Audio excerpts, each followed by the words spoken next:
Hey, this is Akilah. And today I want to share a solution for cleaning hard to reach dryer vents. You know, the ones that are too small for the handheld vac. Because when you pull this out and you clean it out, there's still lint that goes down into your machine and you want to clean it out. So I'm going to show you how I clean it out with a dryer vent kit that I got off of Amazon.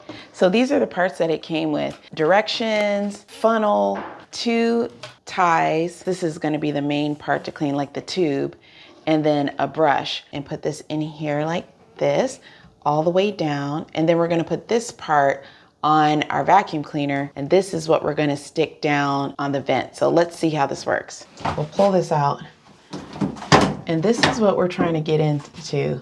You see that down in there? We don't want that lint to build up and cause a fire hazard. So I'm going to put this funnel over the extension in my vacuum cleaner. I have a Shark vacuum cleaner, but this will work on most models. And we want to put this on our vacuum attachment as tight as we can so we can have a good suction. So the kit actually comes with 3 twist ties that you can adjust. So let me show you how this works. I love how the flexible hose and the thin nozzle allows you to get all the way down in there. My shop vac could not fit in this small space. So I'm going to use this brush just to kind of clean out the lint that didn't get sucked up. I was surprised to see how much lint was still coming out.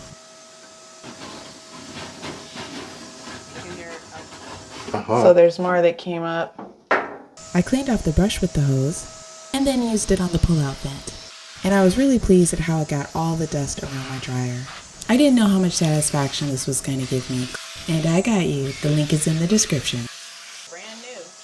So this is before the cleaning and this is after. I hope this helps with keeping your dryer clean.